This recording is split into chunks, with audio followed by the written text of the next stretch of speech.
What's up, guys? I hope you're all doing super well. I just had one of those moments where you're wearing a romper and then you realize you have to pee. Really awkward.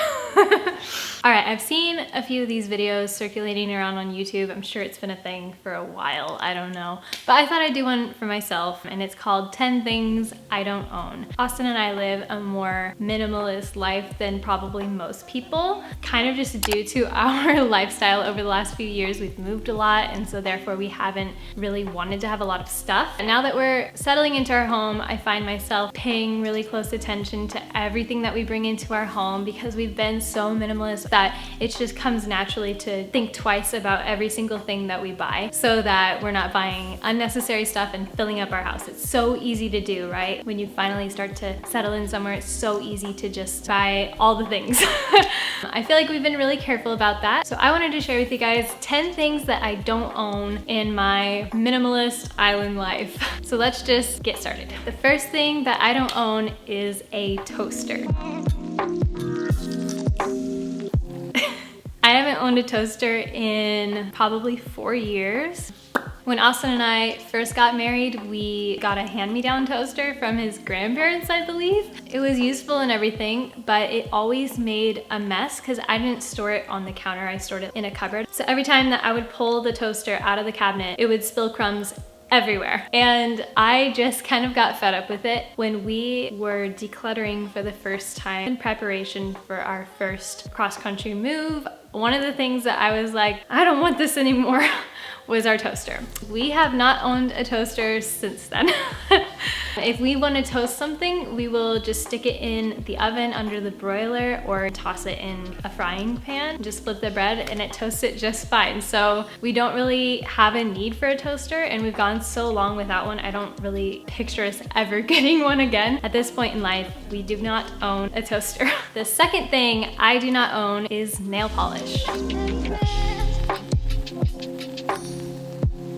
I do not own any nail polish at all. I used to be that person that would sit in front of the TV and do my nails as like a way to wind down in the evening. I was really into it for a while, but it was around that time that I started trying to reduce the number of chemicals in our household. I had switched cleaning products, all of our soaps and toothpaste and all that stuff over to more natural products, and I would still sit there and do my nails. And Austin said to me one day, he's like, you know what I find fascinating is that you're so against chemicals, yet you paint your nails with chemicals like every couple days. He meant it like really kindly, but when he said that, it clicked in my mind. I'm like, why would I use this stuff on my body? Even the more clean nail polishes are full of ingredients that I wouldn't eat, and I try to make a point not to use stuff in my life that I can't ingest without getting harmed. And then the other thing was nail polish remover. There's not really a truly clean option for nail polish remover because it has to be something that's going to remove nail polish. The combination of nail polish and nail polish remover was just a lot of chemicals, and I came to the realization that it probably wasn't good for me, and it honestly took a lot of my time. What's funny is I never actually enjoyed painting my nails. It was just kind of a ritual. It was something that I did every few days. No idea why. So when I realized that I don't even enjoy it and it's probably not good for my body, I decided, you know what, I'm just gonna throw them all away. And that's what I did. And I have not bought nail polish since then. I don't know, I feel like they're healthier and it's one less thing that I have to keep up in like a beauty routine. So I'm all about it. The third thing that I do not own is a variety of shoes. This one's kind of a strange one and very specific to my lifestyle. Just like any other girl, I used to own a bajillion different styles of shoes. I was never like a huge shoe person, but I definitely had like 15 pairs at a time on average throughout my life. Yeah, over the last several years, I've been slowly dwindling that number down. When we moved to Hawaii, I actually had 4 pairs of shoes in total, but 2 of the 4 pairs ended up molding in our closet. So now I have two pairs of shoes, and they're actually the exact same style. They're both slippers or sandals, I guess, and they're just two different colors of the same pair of shoe. And they're super comfortable, and I think they're cute, and I just don't really have a need for another style of shoes at this point in my life. I would eventually like to own one pair of closed-toed shoes, but I don't know. Right now, it's just not a priority to me. I'm not a shoe person. Honestly, I'm barefoot 90% of the time. Yeah, right now I own two pairs of shoes. They're the same style, just two different colors. All right, number 4. I do not own clothes that are not appropriate to my lifestyle. I live a very casual life here in Hawaii. I think most people who live here live pretty casual lives. It's not really common to see like anybody in a suit or even a button-up shirt. So it's a very casual lifestyle, very casual vibe out here, and I pretty much dress casually most days. The only kind of clothing I really own are workout clothes, casual kind of clothes, things like shorts and t-shirts and tank tops, things like that. Some swimsuits, swimsuit cover-ups, and dresses. I don't really have a need for anything outside of that. I have one black dress for things like funerals, which sounds really grim. You know, you gotta have something like that on hand. Yeah, I do not own anything that is not really appropriate to our lifestyle here. Pretty much casual summer clothes. The 5th thing that I do not own is usage-specific cleaning products. I own one cleaning product. It is a large jug of this multi-purpose cleaning concentrate that I can just dilute into spray bottles. And I use that for pretty much everything. I use it for mopping my floors, cleaning toilets, scrubbing showers, cleaning the countertops, wiping things down when I'm dusting. I use it for everything. I also keep ingredients such as vinegar, baking soda, and essential oils on hand that I can use for a variety of different uses, cleaning included. So yeah, that's what I have for cleaning products, and it's worked super well for me for several years now. All right, number 6. I do not own useless decor items. When it comes to decor, I am not a fan of knickknacks and just random things sitting around my home. That's just not my style. My rule for decor in our house is that if it sits on a surface, it needs to have a function. So I have things like plants, you can see the plant behind me, books, candles, things that I actually use in my day-to-day life. I mean, obviously I don't use a plant for anything, but they do filter the air and they bring a lot of life to a space. So to me, they're very useful in that sense.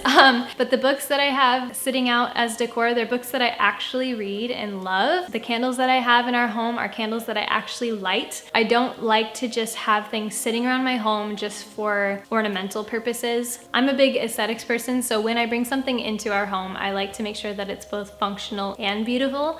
So for example, if I'm buying a throw pillow, it needs to be comfortable and something that we're actually going to lay on or use when we're sitting on the couch. That's how I pick things out for our home. I like to keep both form and function in mind with every single purchase that I make. The 7th thing that I do not own is craft supplies that I have no plan for.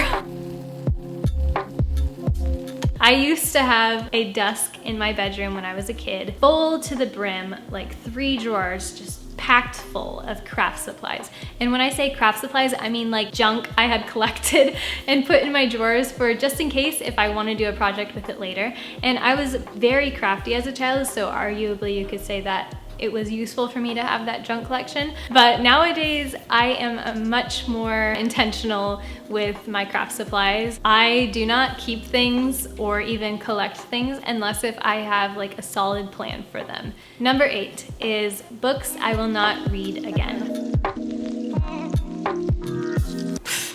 I am a pretty big reader. I've always been a big reader. So over the years, I've definitely collected some books, but my rule for myself actually for a long time has been I do not keep books unless if I am planning to read them again or planning to give them to my children in the future. If there are books that I don't anticipate rereading, like realistically, then I will pass them on to somebody else who I think will love them, or I will donate them to a local library or a school. Yeah, that's that's worked really well for me over the last several years because I have a pretty small book collection, but they're all books that I absolutely love. As a side note, if there's a book that I am interested in reading but do not see myself reading more than once, I'll usually try to like check it out at a library or borrow it from a friend instead of buying it, so I'm not wasting my money on something that I'm going to use one time. Number 9, this one gets me. I do not own generic phrase artwork. You know how you walk into somebody's house and they have like signs all over the place that say like family and live, laugh, love and follow your dreams? I do not own artwork like that. There's nothing wrong with artwork like that. Nothing wrong with it at all, but for me, it's like white noise in my house. You see the same phrase over and over every day, and unless if it like really resonates with you, half the time your eyes just skim over it and you're not really taking in the message that's on that piece of artwork. So I prefer artwork in our home that doesn't have words on it, and I prefer like meaningful artwork, stuff that I have made or we've been gifted from somebody special in our life, or it evokes feeling in us. Artwork that means something to us, I guess. I hope this doesn't offend anybody, because if you're into the generic phrase artwork, you go.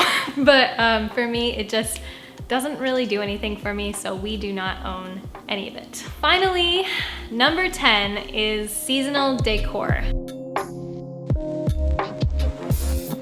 I have this cool carved wooden snowflake that I will hang on the wall at Christmas time, and then I have some Christmas tree bulbs that I hold on to in a box. But that's all that I have for seasonal decor. For the rest of the year, I like to decorate in more intangible ways. So things like changing up the scents that I use in our home, changing up lighting. I'll sometimes add some lights at Christmas time around the house just to kind of create that cozy glow, light more candles. Those kinds of things really create that feeling and that mood of like the seasons changing. So that's more how I will decorate seasonally in our home. All right, guys, that was it. That was 10 things that I do not own in my minimalist island life.